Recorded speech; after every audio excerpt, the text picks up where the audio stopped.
છોટાઉદેપુરના પાવી જેતપુરમાં મુસાફરોએ હોબાળો મચાવ્યો હતો। ગોંડલ જતી બસનો ડ્રાઈવર નશામાં હોવાનો મુસાફરોએ આરોપ લગાવ્યો। મુસાફરોએ પાવી જેતપુર બસને રોકાવીને હોબાળો કર્યો હતો। ડ્રાઈવરે બિયર પીધું હોવાથી મુસાફરો સમક્ષ કબૂલાત પણ ડ્રાઈવરે કરી હતી। મુસાફરોએ બસ ડ્રાઈવરને પકડીને પોલીસને સોંપ્યો હતો। બસનો ડ્રાઈવર નશાની હાલતમાં હોવાનો વિડીયો વાયરલ થયો।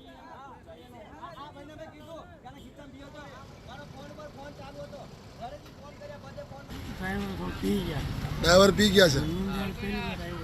अच्छा अच्छा બરાબર। તો પેસેન્જરે હોબાળો કર્યો છે પાવી જેતપુરમાં।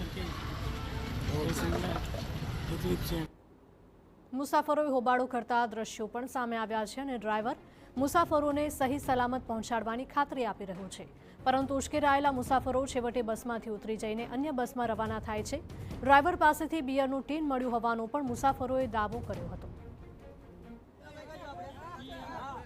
આ કંડક્ટરના ખીચામાંથી એક બિયરનો ડબ્બો નીકળ્યો છે અને આવા બનાવ બનતા આવે છે, બરોબર। તો આટલી બધી પબ્લિકની જવાબદારી એના હાથમાં હતી ને તો આ બિયરનો ડબ્બો નીકળ્યો છે।